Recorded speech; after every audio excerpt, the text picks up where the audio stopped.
Hi, John Miares again from the USDA NASS Great Lakes Regional Field Office in East Lansing, Michigan. In this presentation, I want to look at a few specific things you might run into as you're doing your survey work.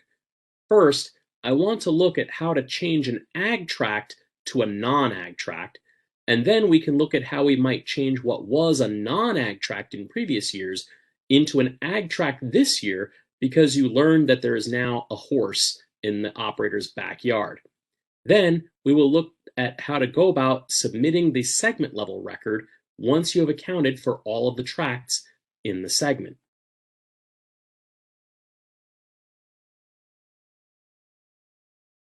Let's suppose that the ag tract operator in tract F is no longer involved in farming and sold off or is renting all of the land that they were farming on to the operator of tract E. I'm going to go into tract F and I'm going to say, well, let's suppose they're still in the segment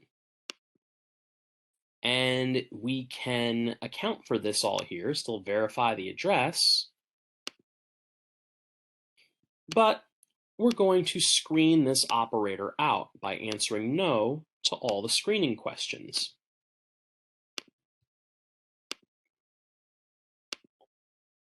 How many acres are inside the red lines now? I'm going to say that there's only 5 acres left, and all that's left is the residence. There is no potential for agriculture because we're going to assume that the rest of the acres are going to go to tract E. So I'm going to submit that and send it on its way.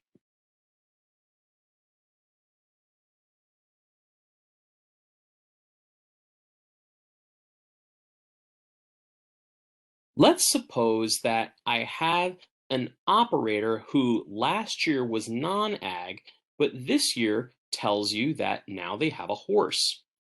I'm going to click on C3 to open up the screener there. Did I operate inside the lines? Yes. I'll have the screening information. The address and information has not changed, so I'll verify it. We've marked off the tract on the photo. There's no crops grown or hay cut. Livestock, poultry, I don't think that that would qualify. Agricultural products, no. Crops and storage, no. Hogs or pigs, no. Horses and ponies, yes. As soon as I click on my first yes, it identifies this respondent as an ag tract operator. So I don't need to answer any more screening questions. I'll click on next. It says this qualifies as a non-ag tract and this qualifies as an ag tract. It wants us to complete a questionnaire for this tract. So if I have 2 options here, one, I can screen another tract, go in and complete the screener forms for one of the other tracts in the segment, or I can submit the screener and begin the ag tract survey. I'm going to do that.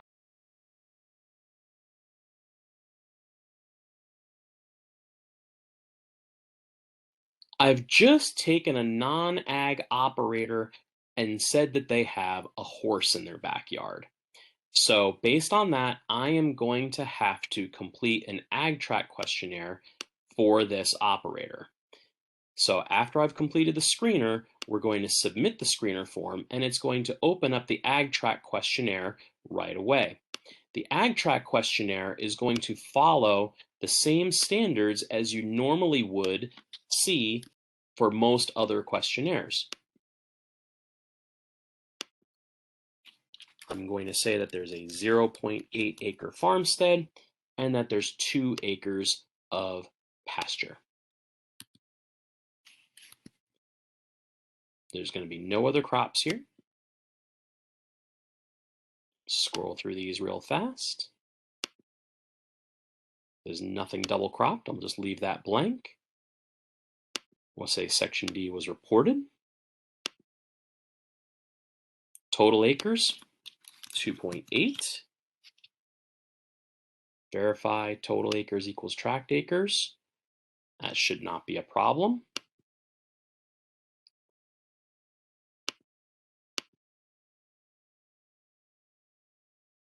No AUM land. There's no cropland on this operation. How many acres are in CRP? We'll have none. You can either leave that blank or enter a 0. Are there any fruit trees? No. Small grains? No. Any corn? No. Soybeans? No. Seeding of new alfalfa? No. Storage capacity? None. For things that you would want to put into storage, I'm going to check the none box rather than type a 0 into the cells.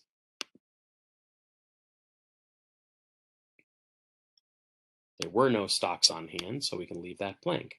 No hogs and pigs, no intentions for hogs and pigs.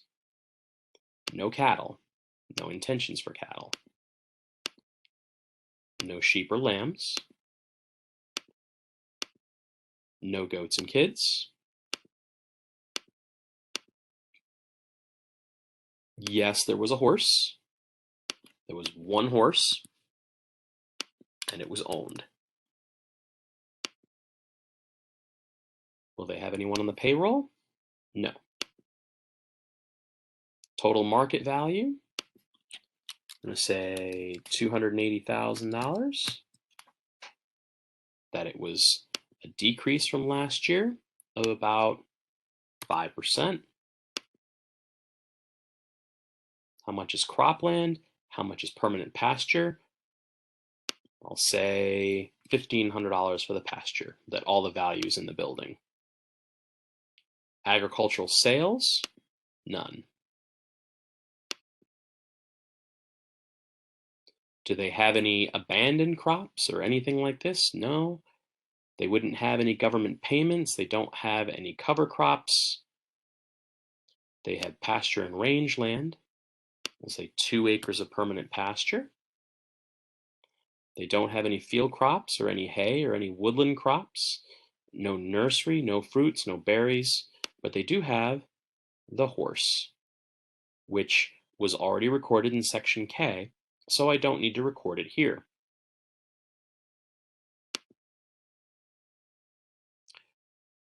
There was no farm income, and in fact, the only agriculture that's associated with this operation is the horse.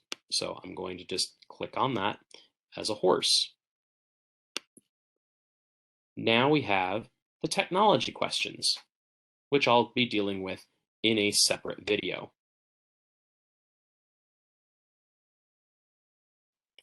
Once you have all of the individual tracts accounted for in the segment, it's now time to get ready to submit the entire segment.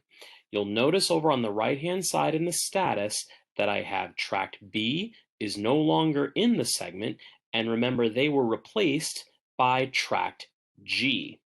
All of the individual tracts accounted for, the ones that are listed here as my ags, I could go back in and review the data, but I cannot update it after I've submitted it.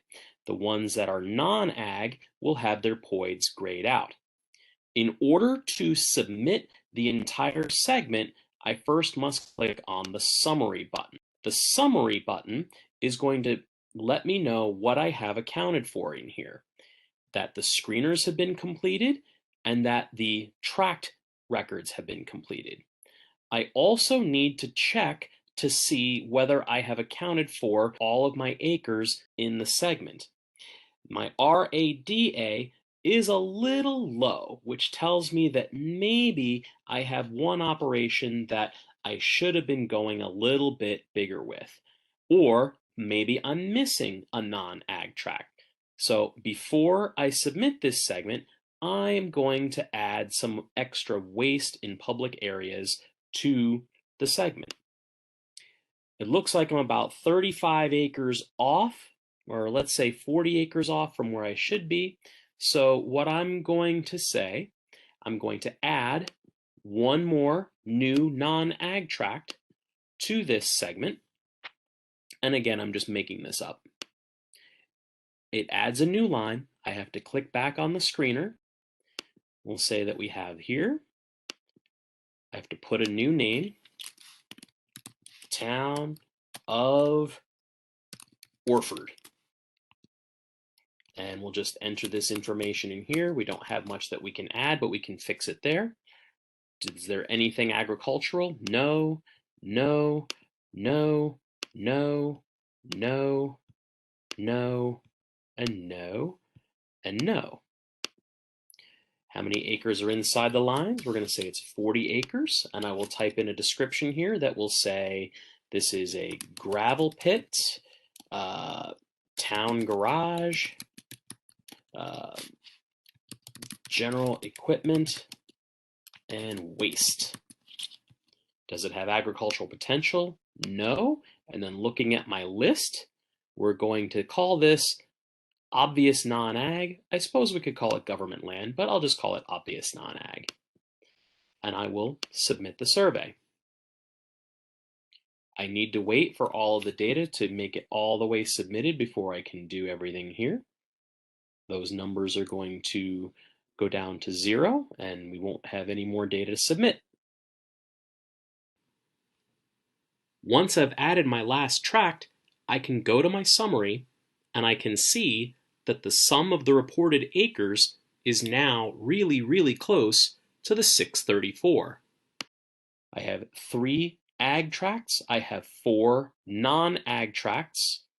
I don't have any PIGA tracts, which we don't have in this region, for 7 total tracts. We have 632.6, which is very, very close to the actual digitized acres. My RADA ratio is very close to 100, so I can submit this segment. Am I sure I'd like to submit the segment? I hit OK, and you will see on the gray bar that the status of the segment is complete. Also, once you've submitted the segment, if I click on the summary, you'll notice that Submit Segment button has disappeared. And that is how we're going to account for an entire segment.